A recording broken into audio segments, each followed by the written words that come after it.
Hi, it's Mel here. This episode is brought to you by my online course, the PCOS Fertility Plan.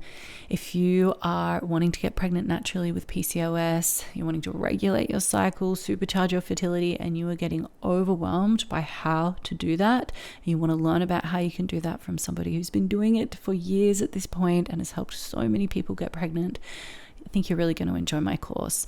In it, I'm going to help you get to the bottom of why you are struggling to get pregnant, and I'm going to teach you all the things that you can do to overcome that in the simplest, easiest way possible. We're going to come up with a plan that you actually understand and that you can follow, and you have full access to me once you sign up to the course. You can email me anytime. I've put the link in the show notes, and don't forget to use the discount code PCOSGirls30 to get 30% off. Let's get into it. Next question. Oh, this is kind of a loaded question. Why is the pill so bad, and what are alternatives for period regulation? Tips on postpartum weight loss that's not calorie counting. What family meals do you cook for PCOS? Welcome back to the PCOS Girls podcast. I'm Melissa Christie from PCOS Fertility Support, and I'm here with Bridget Wan from PCOS to Wellness. Hello. Hello. Today, guys, we are going to do a Q&A episode. We're diving into all your questions that you've sent us through. You've sent through some great ones, and we're going to try and get through as many as we can. Oh my God, there were so many. We'll do our best. Yeah, we're going to pull out the juicy ones that got asked a few times as well. So hopefully your question's in there if you asked a question. Yeah, but we've had a little bit of a break on the podcast. We've had school holidays, and when are we not having a break from the podcast? I know. Best intentions, but then I have just gotten to a point with the school holidays where it's like, I guess I don't work. I guess I don't work in the holidays. I have done the exact same thing. It is impossible. And also I want to enjoy the school holidays. I know, yeah. But also I have to run businesses, and apparently that does not work together. They don't go together. They don't go together at all. But here we are. I know, but it's so Koji in particular, these holidays, he really just wanted to spend time with me and be at home, and he didn't want to go to other people's places much, and so it was like, that's so nice. I'm going to settle into opposite. this. They're like, who can we see? What are we doing today? Where can we go? That's Elma. Like, oh my God. It's a crazy Elma's time. more like that. She's like, she hates a home day. She's like, I want to go to town. I want to go to the shops. I just want to do something. That's my kids. They're like, God forbid they spent the whole day with me. And I'm like, who else are we seeing today? What's next, Mom? We love it. Did you enjoy your holidays? Yeah, it was good. We did so much stuff. Like I said, my kids love an activity. We actually went, our friends have a farm near... Well, not really in Australia. There's a pocket. Yeah, so Bonnie Doon, okay. But they're Mansfield, Bonnie Doon area. But then, so we stayed there, and then we went up to the snow for the day. And I'm not a snow girl. I realised this. I was not made for snow. But also, no one told me how expensive the snow is. It's have you done the snow? It's so expensive. One time. Oh my God. And not with kids. Not with kids. Yeah, so this was the killer. So we were we were going up with a group of friends, so we put the kids in ski school. We were like, they can do a ski school day or whatever, $400. And then Willa gets there, and she's like, I am absolutely not doing school. And I was like, you are school. And she's like, I'm not. And so she didn't do it. And I just watched all this money fly off into the distance. Oh my God. But anyway, we actually had the best time, and now I maybe am converted to snow. So we'll see. Watch this space. I'm glad. It is so beautiful, and it's so fun. I know. And we actually saw snowing. It was snowing. Yeah. Oh, that's and that nice. was so magical. That's really cool. I don't know if I've ever seen snowing. I have out a window. I was in the top floor when I lived in Canberra, and it rarely snows in Canberra, but it does sometimes. And I was on one of the high floors in this building I was working in, and you could see the snow, but by the time I went down and outside, gone. It had gone. Yeah. It had gone. I know. So magical. But oh well. Anyway, let's get into this. All right, let's answer some questions. I love doing this. It makes me feel very connected to our audience. It's like me too. And it also makes two-way communication. Reminds me what people are really dealing with, it brings you back to oh my God, I forgot how hard that was when I was dealing with that or whatever. So great questions from everyone. All right, here we go. Question number 1. What family meals do you cook for PCOS? Oh my God. I actually didn't pre-think of an answer to this, but there's definitely, it'll be easy. Because do you have a rotation or are you cooking something different all the time? No, I gave up. I gave up on something different every time because you know what? I realized there's 3 meals that my whole family eats. So we just stick with the same 3 meals. What are they? Okay, so that's not true. I do have more meals, but if I'm like, all right, I want to be something that I can eat that's not going to flare up my symptoms, something that my kids are going to eat, and also something that my husband is going to eat and be full. So it's like you got to hit a lot of targets here, right? So my go-to is I make a lentil bolagnese spaghetti, like pasta, and then I usually use a spelt pasta, and I do like a lentil bolognese sauce. So it's got lentils in it. It's got like just the tomato base. You can chuck whatever veggies you've got in the pantry, basically. I always do carrot, onion, garlic, spinach, and this is the other thing I've been adding in. I've been adding in the beef liver tablets into the spaghetti bolognese. That's such a good idea. Yeah. So, because I don't eat I'm meat. going to do that for my kiddos. Yes. Well, for all of us. Yes. So, game changer. So, That's it fills really everyone. It fills you with lots of nutrition. If you don't want the gluten, you can, like what I do, I swap it for a spelt pasta. There's chickpea pastas. There's so many different pastas now you can do. It's such a game changer. So have as much or as little of that, you know, the carb as you want, but add in the sauce. You're good to go. Delish.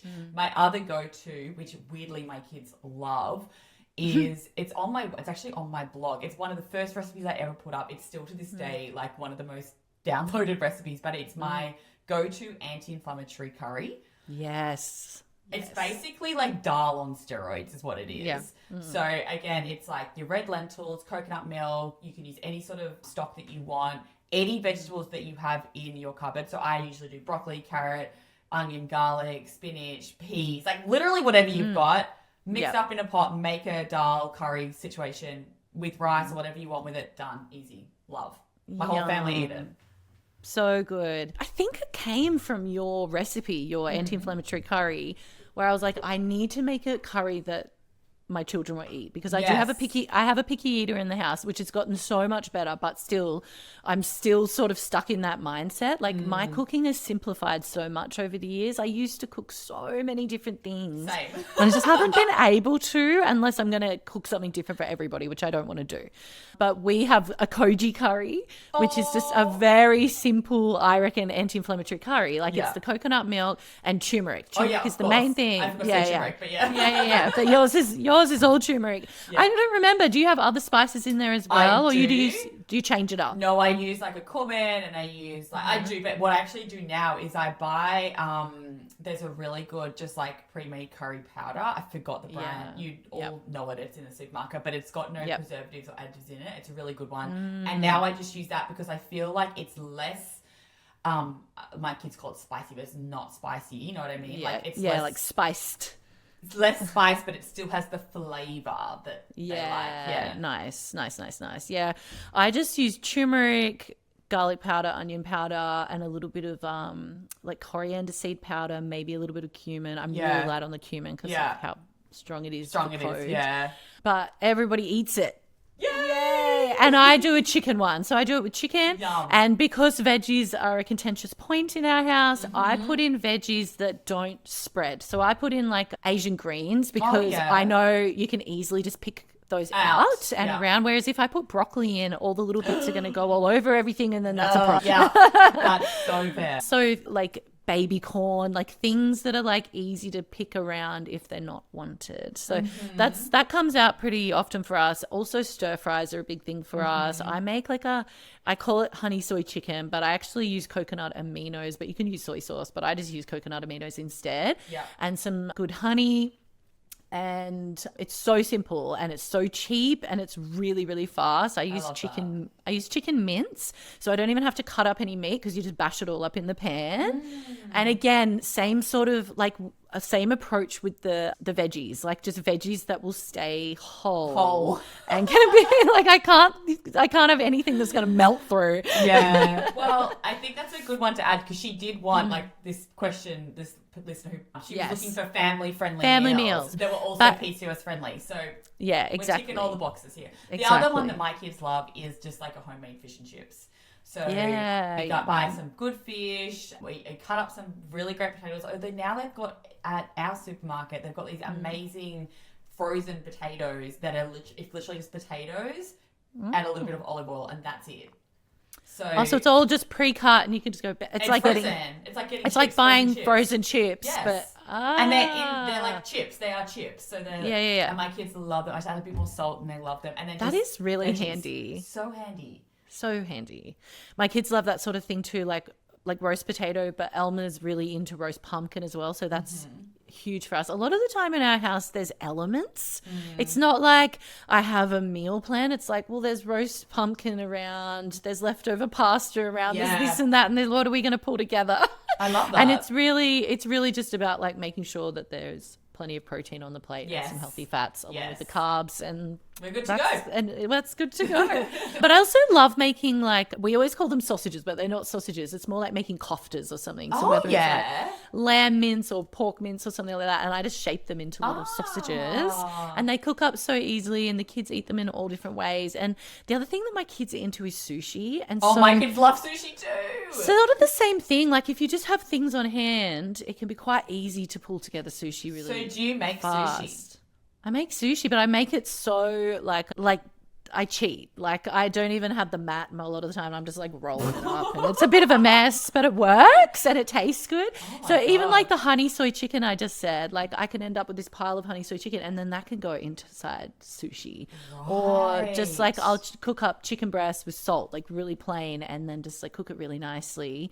And then that can be sliced up and put in you're good. sushi or whatever. It sounds better than it is. It sounds better, but it's actually pretty easy. I even do it for their lunch boxes now. Oh my God, you're the best. No, I'm really not. I think I'm getting more credit than I deserve here. I know exactly why you say that though, but I've figured out it can be really easy. Okay, I'll take your word for it. Easy. I think I'll stick to buying mine, but I love fair enough. But like in the rice cooker, you can make sushi rice so easily. Yeah. It's great. I love it. I love that for you. I also have recently started using an air fryer, but I did buy a non-toxic ceramic one. But I don't use it that often. Cool. But I need to learn some more stuff with it. But I feel like that's helpful to a few kids like kind of there's so many hacks on the internet. Like, is your feed flooded with like making everything out of rice paper?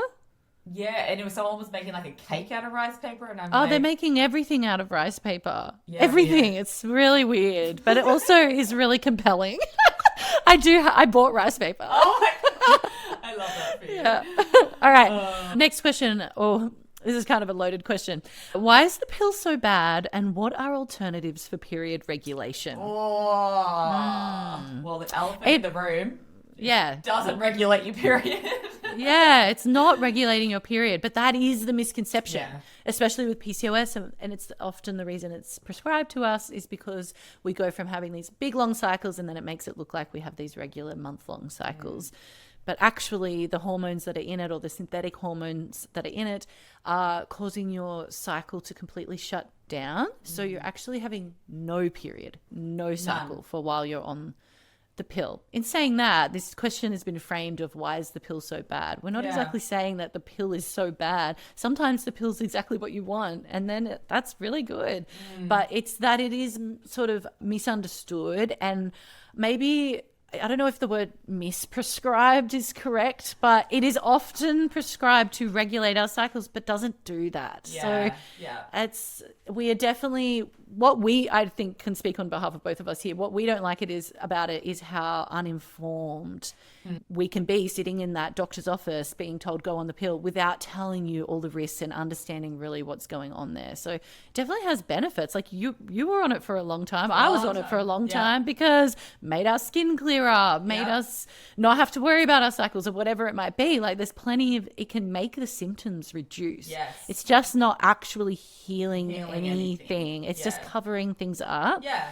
And if that's okay with you, great, then the pill is great.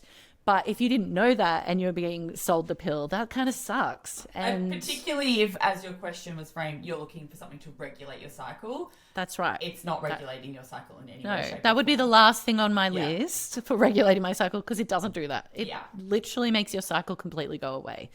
So alternatives would be looking at what is stopping your body from ovulating regularly. what hormones have been pushed out of balance, what's driving your PCOS, getting some testing done, figuring that out, and then addressing whatever it is you find. Yeah, unfortunately not an easy answer to that one, but if you want to really regulate, and regulating is your goal, then you're going to have to look at the big picture and definitely look at the root causes of what's going on there and why it's not regulating, and it's probably going to come down to quite a few different things. But once you get to the bottom of it, it's not an overnight fix at all, but No. It's a long-term. The way I look at it is the pill is a Band-Aid solution. Actually regulating your cycle is the long-term solution to probably a lot of the symptoms you're experiencing. Exactly. Balancing the hormones is the goal. And it's worth it. And it works. We can regulate our cycle. We can have symptom relief when we get to the crux of what's really going on. Yeah. All right. Thoughts on berberine? Ooh, berberine. I think we're pretty positive about berberine overall, but it is also quite powerful. It can have an impact on the gut and cause some side effects. Yeah. My personal experience was definitely realizing that I needed to eat it with a meal. Yeah. and that it was great for me, and it Yeah. reduced my sugar cravings, my binge eating, and I think because it had the impact on insulin resistance that it needed to have. So, Yeah. You liked it. I liked it. I wouldn't say I had as positive results as you from it. True. I also really felt like I messed my gut up a little bit with it. Probably went a bit too hard, too strong, but I did do it under, we always say this with berberine, you don't just go start taking berberine. You want that to have come from a practitioner that's sort of almost prescribed that for you and decided and is monitoring. Is monitoring it, is telling you, like, because we both were given it in different ways, weren't we, as well? We were, yeah. I think we must have talked about it recently. We on have. Here, actually. We've talked about it for over the years, but definitely it was sort of like you have to have breaks, and they sort of look at different ways to have it. So you definitely worth exploring, particularly if insulin resistance is something that you are struggling with. Yeah. But yeah, overall, I would say for me, 6.5, 7 out of 10. Nice. I probably have to give it a solid 8.5. Oh, that's a goodie. Yeah. What I think about it is that it is as valid, and it's one of the most valid options for healing insulin resistance. 100%. If you've got insulin resistance, that's right up there. With my inositol also right up there. Totally. Yeah, I think they're both really good options. But as you said, Mel, you definitely don't want to take it on an empty stomach. It's going to make you feel very unwell. Yes. All right. Tips on postpartum weight loss that's not calorie counting. Well, I love that you are looking for something that's not calorie counting, because that's just like a demon world of despair. Absolutely. I hate it. I had calorie counting days. Did you have calorie counting days? Not really. It was when I was really young. I remember my mum had the Weight Watchers book that had, I don't think it was calories, I think it was points. Yeah. And it was like, this is 20 points and this is one point. And it would 1 point would be like celery. And then you can have 500 celeries today. God. No, my mum had a little calorie counting book as well. And so it had all these foods and all the numbers. And I sort of grew up with that in the house. Yes. And my mum's a very healthy person. She was never pushing of that. No, but neither was in the my house, mum. and I just thought it was interesting, and I took an interest in it from when I was really young. I definitely I knew calories for things when I was in high school. I think there definitely was our era as well was definitely the era of check the back, look at the kilojoules more so than calories.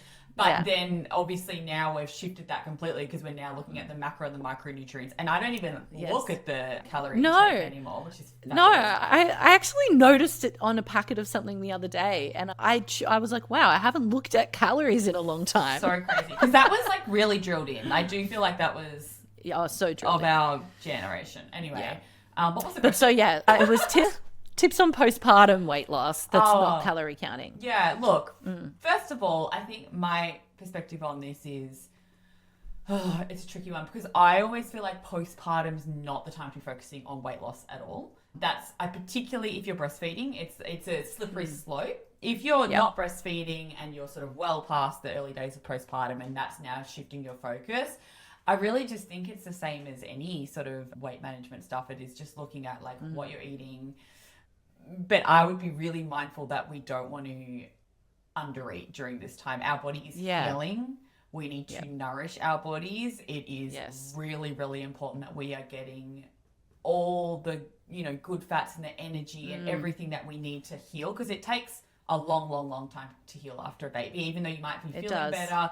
Really years, you know, they say after 7 years, so after each baby. So it's sort of give yourself time. Don't maybe focus too much on the weight loss side of things, focus more on the nourishment side of things, you know, bringing in that beautiful gentle exercise, the movement, great nourishing foods, filling your plates with whatever you can that you know is going to bring in some energy and some nutrients. I don't know, do you feel the same, Mel? Like I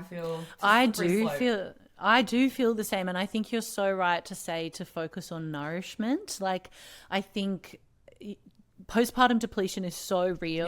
And if you're struggling to lose weight postpartum, like, part of that can be the depletion. Like, you might be listening to this thinking like, no, I need to lose weight. I'm eating heaps of food. Like, I need to figure this out. Fair. But like, what are the foods? Because if we might be eating heaps of foods, heaps of processed foods, or heaps of the same types of foods all the time, and lots of bulk, but we might be still really depleted because the pregnancy and birth process, we can lose a lot of blood. We have grown another human. We can be very depleted. And even if you're eating a lot, you might be still really deficient in a lot of 100%. Nutrients. And so, you know, getting a blood testing if there are any nutrient deficiencies could be a great idea.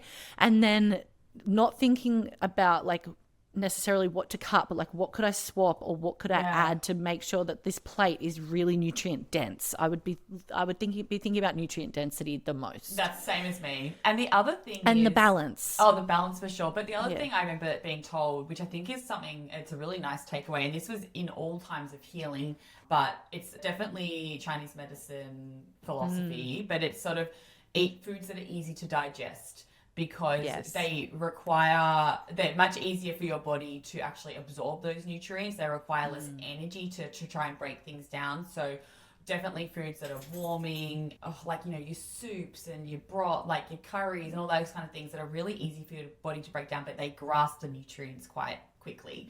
So that's something else to keep in mind if you're looking for something that's going to fill you up, you're going to get all the nutrients from, you're going to feel really full after. Like, I would be veering more that direction too. Yeah. And I think just being really intentional with your meals. Like, I know for me, like, if I make lunch, my whole day is going to be better. I'm going to eat better. But I'm somebody who struggles to make lunch, like a good proper lunch. And then I'm just like going to the cupboard all day, like in and out. And so you can find yourself just eating really, really regularly, especially if you're home with a baby. Like, you're kind of, my screen was just frozen. You're home with a baby all day. Like, it's so easy to just be in that kitchen, just grazing all day long. So I really find like, put some effort into a good breakfast, put some effort into a good lunch, and you might find that like you just don't have as many cravings throughout the day, and not so much binging and grazing. My little tip, actually, if it's possible for you and you have the means, is I did postpartum meal delivery service after I had both my babies. I remember that. And I'm not joking, it was an absolute game changer for me. Yeah. No, that's huge. That would have been amazing. Yeah, or ask for it as a gift for your birthday. Or yes. Great idea. All right, where am I up to? Okay. How do you handle strong cravings, especially for sweet foods? Oh my gosh. For me, I've really worked this out. Like, I have my way of doing it. Okay, first and foremost, tea. I don't know why, but when I'm sipping a cup of tea, which is generally speaking one of my own teas, but I just feel like that warmth, the comfort. There you go, Mel's drinking a tea right now. But, you know, it's just sort of like just something to hold with your hands, you know. But then the other little thing that really just, you know, the sweetener on the edge of all of this is some dark chocolate to dip into that tea. Yes. Oh, my God. Nailed it. I don't know why, but that gets rid of my sugar cravings, like, almost instantly. The combo of both. Obviously, with the tea, you can have teas like our sisterhood and childhood. They have herbs in it that actually help reduce sugar cravings. So that is going to help. So the dark chocolate, you get the sweetness without it being overly sweet. And then all of a sudden your body just gets used to not having this overly sweet stuff all the time. But you still get something, a nice little treat.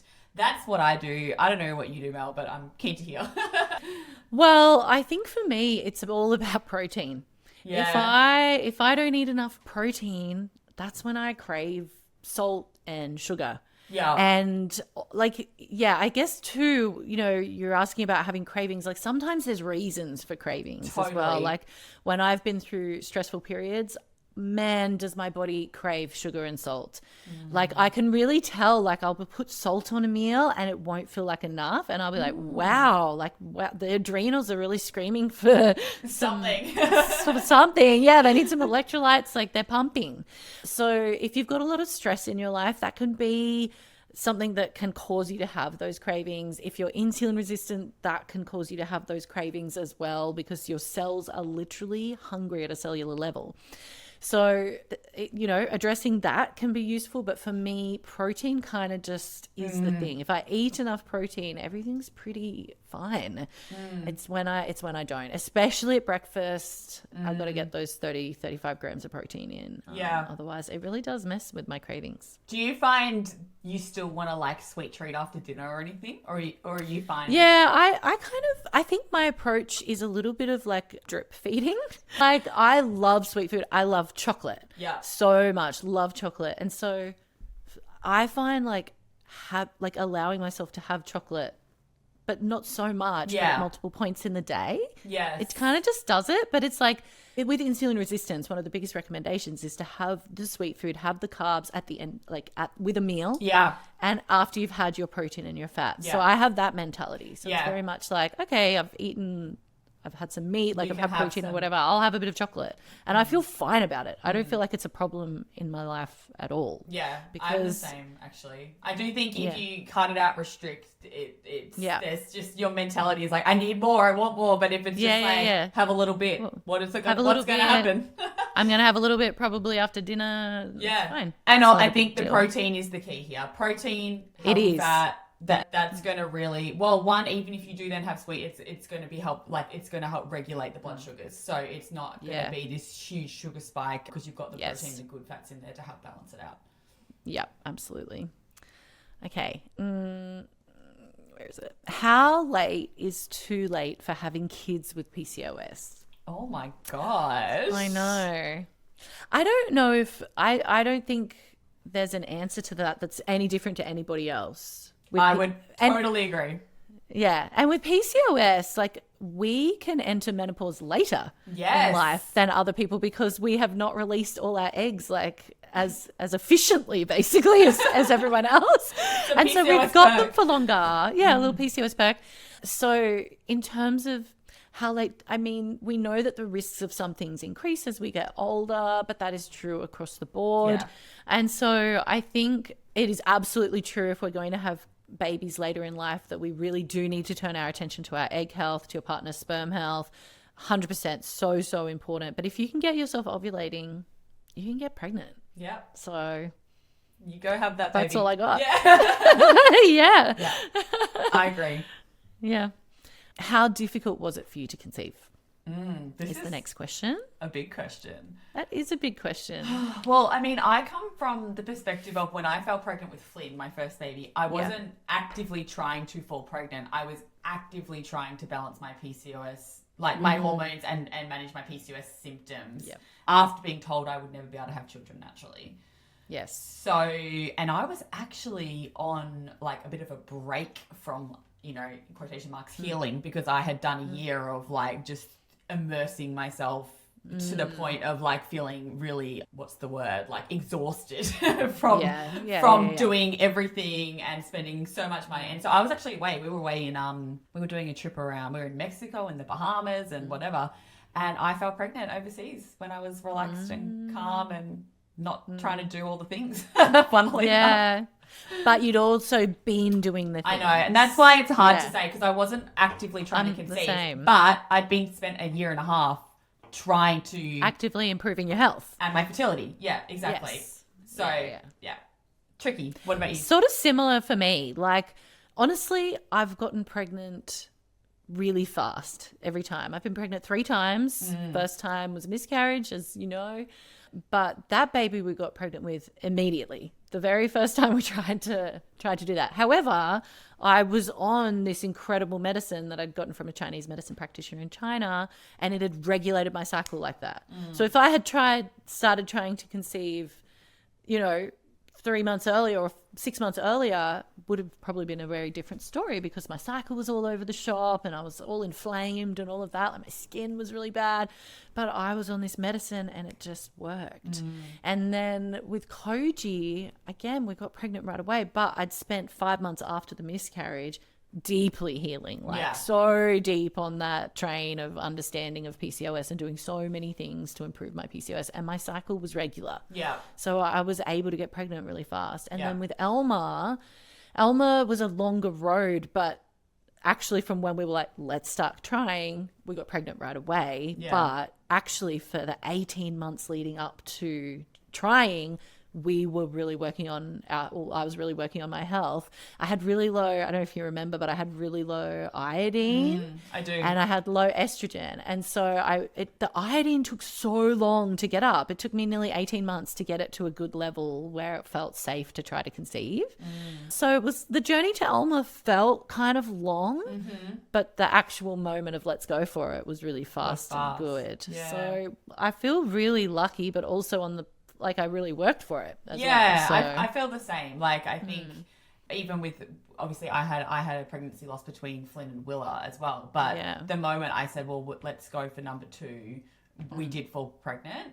But I was doing everything. I had a full PCOS protocol at that point. So I kind of knew what worked. I'd regulated my cycle. I was taking my herbs. I knew like the types. I knew how to do it. Unfortunately lost that baby, but I fell pregnant quite literally the next month after. So, so, you know, I feel really grateful, but as you said, Mel, like, the work was being done behind the scenes. That's right. And that's why we say all the time, like, if you're planning to conceive, like, the earlier you jump into optimizing your fertility, just the easier that road is going to be. If you can get your cycle regular and get your eggs in a good condition, like, you're just in so much better of a position to begin trying. 100%. And we knew that. At least at some point we learnt that. And so we're able to get, you know, we're so lucky. We're so lucky. For how it went. I mean, I was literally told I would never be able to have children naturally. And I just think, like, if you've been told that, it is so not true. So, Yeah, that's right.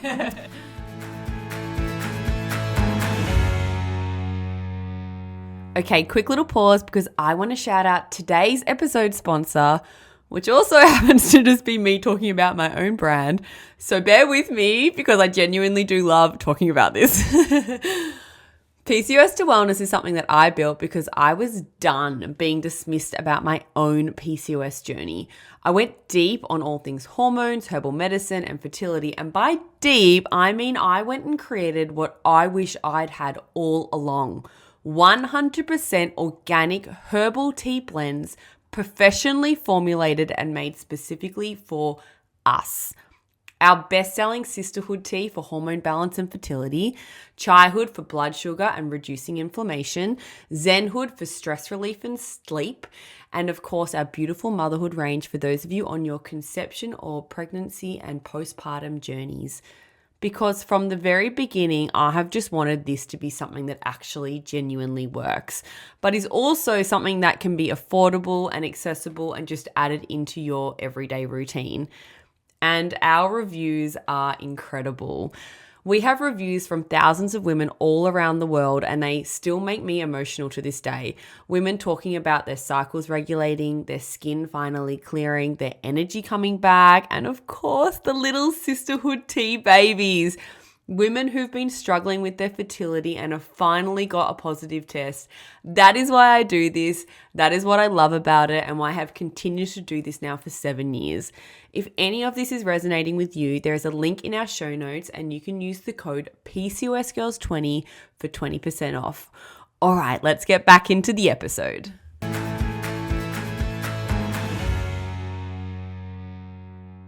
Okay, how do you guys stay consistent? Well, for me, it's just, I think, like, I'm bad at staying consistent, so I have to just have rituals. I call them rituals because it sounds way cooler than routines, but I have my little rituals and I just stick to them as much as possible, and I absolutely fall off the bandwagon sometimes, and I have to, like, rope myself to get back in. All my life situations change or things happen, whatever. But holidays, whatever, you know, or I decide I want to change to a different, I don't know, sport one day, and that changes like my whole like life cycle. But I just think my easiest way to do it is have your little rituals that you can do every single day. And if you can habit stack them, even better. Yeah. Yeah. It is the best. Yeah. Yep. Tie them to something you are already doing. Yeah. I'm also inconsistent, but I think I used to be one of those people who would learn all this stuff and be like, right, that's it. Starting tomorrow, brand new life. And I'd have like 10 new things I was going to start doing every morning before I get out the door. And I'm not like that anymore. I can't be, because I used to do it, but then, it'll all peter away. It's not possible to do. It isn't. You can't sustain that. So my biggest recommendation for the thing that's worked for me is to really just try to add just one thing at a time, one or two things, and then get consistent about those and then layer something else in. Yeah. Or even if it's don't have too much bulk together. It's like I do a few things in the morning consistently. I do a few things in the evening, or one or two things in the evening consistently. Whatever that might be or whatever that looks like. I know I've mentioned on here before, I have a thing that pops up. Oh, use reminders. That's sort of like, as a coach, that's like one of the biggest things that is a great tool. Like, have something come up on your phone that's going to tell you, like, have an alarm go off every day to be like, take a deep breath, or whatever it might be. I'm the opposite. Like, I have reminders set in my phone and they pop up every day, and every day I just don't look at them. You do become blind to them. But I think they can stand out for long enough in the beginning that it might help you get over that sort of month of creating a habit. Totally. Like when my son started school last year, I had to put a reminder on my phone to like pick him up, because it was just so not a part of my routine. And it's still on my phone every day, like pick him up. But it became part of the routine, and I've never once forgotten to pick him up. So. Yeah, it works. It works. Okay, management solutions for lean PCOS. My diet and exercise is already great. Oh. I like this question. And I understand why this question gets asked, because so much of the content that is shared around PCOS is not really targeted at like lean PCOS. It's much more like insulin resistance and losing weight and all of that. In saying that, you can still have insulin resistance with lean PCOS. Yes, you can. It's very important. That's very true. Yeah. Very true. I would say 9 out of 10 of the lean PCOS clients that have come to me have had stress driving their PCOS. And I would even go further and say almost all of them were really like high achieving, high functioning, high performance, so much output, really good in their jobs, business owners, the type. Like, I think we are that type. Or have, just can be so go, brain constantly wide, constantly running, constantly really good at handling stress in the job, but on the inside, everything is just like a million miles a minute. Yeah. I don't know if the person who sent that in actually does relate to that, but I just see it so much. And so the diet and the exercise is great, but it isn't that. It is the stress, the cortisol, the inflammation.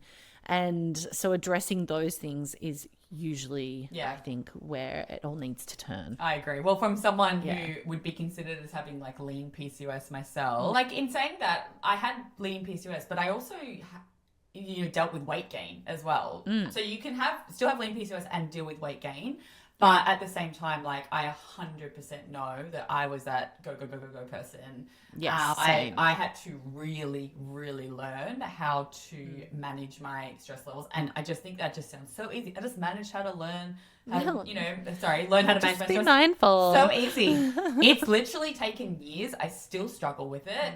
But I mean, it was one of the reasons I came up with Zen Hood Tea, because I knew I needed something that I could do every day that made me even just think about, having that moment to myself. You're doing something. Something. But I definitely think the adaptogens can help really well, which we've got in Zen Hood. But, just things like switching from necessarily like cortisol workouts to more cortisol conscious workouts, slowing down my day to day, like, I couldn't do anything slow. Like, I had to speed walk past everyone. I had to manually clean the house. I had to, chop like this. Like, it was crazy. So learning how to slow down my own emotions in myself is huge. And then inflammation for me was the other big one. So learning how to reduce inflammation, whether it was through diet, through the products I was using, you know, switching over to more non-toxic products for beauty and all that kind of stuff. So many things. But yeah, I think like you said, Mel, stress and inflammation are huge when it comes to lean PCOS. Yeah. Doesn't mean that the food stuff's not as important. It still is really important. But maybe look at that focus, because I feel like there's just so much emphasis on the food and in the insulin resistance. That's right. But as she said, her diet and exercise are already great, you know. So, and that is case in point right there. Yeah, exactly. Okay. Were you ever put on birth control, and if so, how many years? I think we kind of answered that before. Actually, just before I move on, just back to that lean PCOS, have a look through our old episodes. Have a look at, we have so many episodes on managing stress and PCOS, managing inflammation and PCOS. How long were you on birth control? 10 like years. A decade, right? Yeah. I was 8 years, but I was really on and off it. Like, I was so fast and loose. Oh, God. I was on it for 10 years and never stopped. And I also didn't even take the sugar pill. So I just went straight skip through. Over that. Who needs a fake period? So a long time. And I did not have a clue what what the pill was doing. I really didn't. I was put on it when I was just turned 17. And the reason being, as we said before, I was put on it to regulate my cycle, in quotation marks. And, you know, sure enough, and also I was dealing with acne. So I didn't have a period. I didn't have a cycle at that point. I was 17 and had one sort of like semi-period when I was in year 8 and then nothing ever since. So I was put on it to sort of give, you know, regulate my cycle and clean my skin up. And it worked. And so I stayed on it for a very, very long time. Yeah. Why wouldn't you? You know? I get it. Yeah. Okay. What are some things that help get rid of facial hair and acne? So this is really, I mean, the thing with facial hair and acne is they're both driven by androgens. Yeah. So if both of those things are happening, we've got to look at the androgens and getting the androgens down. So those more typical male hormones like testosterone, androstenedione, DHT, DHEAS, they're the androgens we want to look at and test as well. So you might like to test those and see which ones are higher or lower, because there's so many herbs and supplements that do help lower those androgens, but some of them specifically work on specific androgens. So it is nice to figure out which one you've got going on. And there's so many options there. Yeah. And also it often does come back to the same answer. It's also like, well, why are the androgens high? Yeah. You know, and we've got to come back to those root causes, whether it's the insulin resistance, inflammation, stress, or whatever it might be. Yeah. But androgens is where to look. Yeah, definitely. Would you add anything to that? I mean, from my own experience with this particularly acne, but also hair loss, which is the same as when you have facial hair growth, you can also have hair loss. Same driver. But yeah, I think for me, obviously herbs, huge one. That's why we have sisterhood tea. But also zinc, really important to look at as well. Even things like vitamin C. But I just think as well, if you're dealing with acne, some advice I would have is, I think we have this tendency to go really hard and fast with acne, go with really abrasive topical things. True. And which can ruin your skin barrier. Take it from someone who did it themselves. So I would be stripping that all back and going to as minimal, as topical as possible. Yeah, exactly. Really gentle products on the skin, and also adding in moisture. It sounds contradictory because you're dealing with oil and you feel like you're clogged and congested. It needs moisture because we've dried the hell out of it. So yeah, that's just my own personal experience. Yeah. Is cardio okay for PCOS?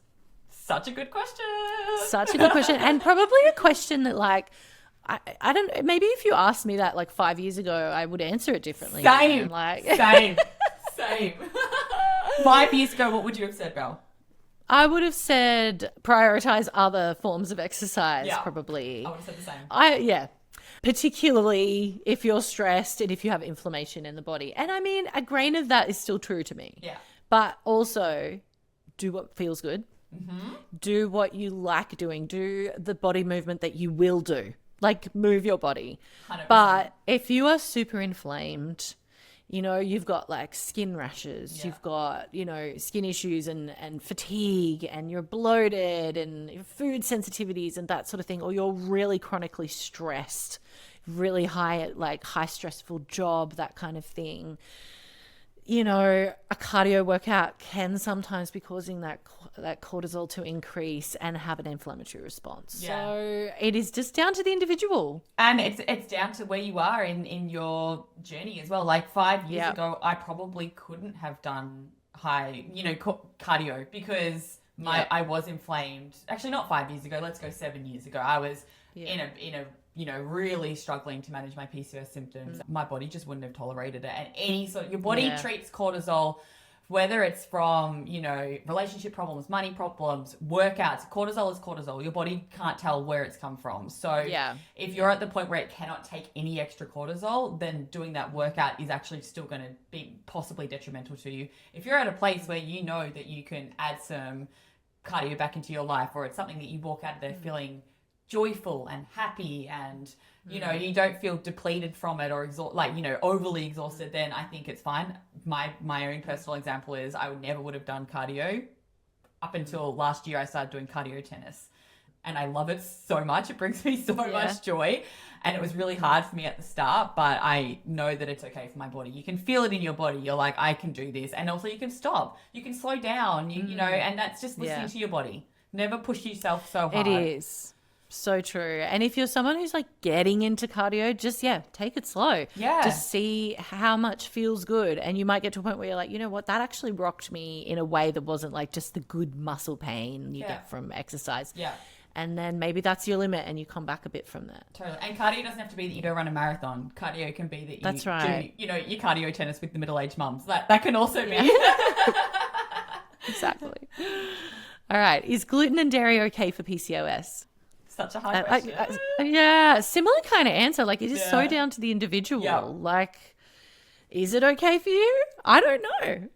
Totally. And again, your response might change over the years. I absolutely did cut gluten out and dairy out for quite a few years whilst I was trying to just really decrease the inflammation in my body. I did have a lot of food sensitivities that I don't have now. I have been able to reintroduce some gluten back into my diet, but I stick to good quality. I have sourdough bread and good quality pastas and things like that. And I'm fine. Dairy, I still don't have a lot of, but I've started having, we bought a pizza oven, and it's not fun having pizza without some nice cheese on it. So we do put a little bit of cheese on it, but I know my limits, and you just have to know what you respond to. I think for me, dairy still flares up my acne a little bit, so I am a bit cautious of it, but some people are fine. So I don't know. What do you think? Yeah. Yeah, I agree. I think if you don't have to cut something out, don't. Yeah. Gluten is a very tricky one, and the foods that gluten is in are often just not what they once were. This is why you've just said, you buy good quality bread, for example. The bread that was the standard bread that you're getting in the shops, is made from wheat that is genetically modified. It's just it's not even what it used to be. Yeah. You hear stories of even celiacs going to, Italy. I don't want to promote this actually, because, What? Well, no, exactly that. Yeah. Celiacs going to Italy, eating pasta, being fine. Yeah. But it is an allergy, so please don't go to maybe Italy not celiac. Pasta and Let's then go blame me. Gluten intolerance. But I have seen that. But I wanted to pull back from saying celiac. But it's true. I have read about it. But and it's because, these grains are so different now. So I think gluten is one of those things where probably heaps of people are going to really benefit from just not eating gluten, because it's going to remove this food that has become kind of toxic. Yeah, it's inflammatory in a way, but it's definitely inflammatory. But plenty of people can handle it. Plenty of people's bodies do handle it. So I wouldn't be removing anything unless you really had to, or if you have a goal of removing it and then you feel really good, that says a lot as well. Yeah. And dairy is the same thing. And dairy's got this thing in it called A1 casein. It's it's a protein? Yeah, it's protein. I haven't said that, and it's a protein. And a lot of the time, that is actually what people are struggling with. It's not the lactose. It's not the dairy as a whole. It's this particular protein that's in some dairy that can cause an effect. So sometimes it's about just getting A2 dairy, and then that can feel better. So it's definitely a personal journey for everybody. So it is. And do it, try, there's no harm in trialing it, taking it out either. If you are feeling like you're at a bit of a standstill in your journey and things aren't shifting, I did the same thing. I cut it out. I cut it out for months and months and months. Process of elimination, see how you feel. And it helped. It really, really helped. And then over time, I slowly reintroduced it and just listen to your body. By this point, you become so attuned to your own body. So true. That you can pick things up pretty quickly. So true. Okay, can taking inositol tablets help with regulating cycles? It can. It can. It depends. Sure. Yeah. It depends. But it's great for insulin resistance. Yeah. And insulin resistance has the flow-on effect of increasing our testosterone and androgens, and that can throw our cycle out of whack. So if we get our insulin resistance healed, often the flow-on effect is a regular cycle. It can also be good for egg health, inositol. It can help with follicle development and things like that. So I think it's one of the best options we have. It does a lot for PCOS, and so it's not going to be for everybody, but I think it's a very valid option. I think the good thing about it as well is it has very little contradictions. It's, it's quite an easy one to take. It can sort of be taken alongside other things that you're doing or taking. Like it's a nice one that is generally low harm in sort of, and so I think a lot of people get good results from it. Yeah, and there's good research behind it. Great research, yeah. Yeah, I think it's a good one. In terms of does it specifically help with regulating cycles? Yes. But I think it's always good if you're actively trying to regulate your cycle to figure out the whole picture. 100%. Are there other hormones out of balance? Is it just insulin resistance? You might not have insulin resistance, and then inositol is going to have less impact on your cycle because that's the pathway through which it heals your cycle. So if you don't have insulin resistance, it might not be the best option. You might have stress driving your cycle out of balance, and then you need something else. But okay, how to manage / control insulin resistance? That's a big question. And we have great episodes on that. How to manage control insulin. Yeah, just in our last season, we have a whole episode where we really get into deep dive. Of how we do deep dive. I think it's even called PCOS deep dive insulin resistance. Okay, there you go. Definitely look for that one. Because there's lots of ways you can do it. There's lots of herbs and supplements, but so much lifestyle and food things. It's a pretty big picture. Well. It's a very big picture thing. If I were to say one thing, I would say balance your meals with protein, fat, and carbs, and have breakfast with plenty of protein. Yeah. That would be the gold standard. Yeah, I would say the same. And I think particularly breakfast for me, that was the big one. Absolutely. Yeah. I would say that's step one, and for some people that will be the only step they even need. Over time, that is going to have such an incredible impact, just getting that balance in there. All right, how to choose a Chinese medicine doctor. Oh, random. Yeah, super random, but I kind of love it and I get it because I've seen quite a few different Chinese medicine practitioners over the years, and I've seen the gamut, from very traditional through to ordering blood tests, looking at blood tests, really understanding the naturopathic side as well, and and even the pharmaceutical side. I've seen that whole array, and I think the feeling when I've always preferenced someone who's quite traditional. I really like, someone who's just they've got the whole apothecary there and all the different herbs. I even prefer the big herb mixes for making teas over the granules, because some Chinese medicine practitioners give you granules of the herbs. I don't even like that. I prefer the real traditional. Yeah, that's just me. But you have this, for me personally, it's I have to just go, I'm just going to fully put myself in their hands because I don't know what they're doing. I don't understand the names of any of these herbs. They're all in Chinese. I can't read any of the labels. It all tastes terrible. They're talking about this from a completely different viewpoint than I have any understanding of medicine or the body. And so for me, it's I have to find someone where I feel comfortable to be I'll put myself in your hands. That's kind of... Yeah. I think I'm been part of my experience. I'm the same in though that I would probably prefer someone who's a bit more modern, a bit more contemporary and holistic in their thinking, not just traditional. I love that they would, consider getting blood tests or look at different things that's going on. So I actually love that. I think with all practitioners, this is not just Chinese medicine practitioners, but I think you just have to have use your gut a little bit in terms of, does this person really want are they really interested in me? Are they really interested in my situation? Are they asking me questions that don't feel just like the generic stock standard questions? Are they deep, delving a little bit deeper? I think, are they following up that I'm doing, homework or drinking the herbs? Do they care? And I think that you're not going to get that maybe from the first session with them either.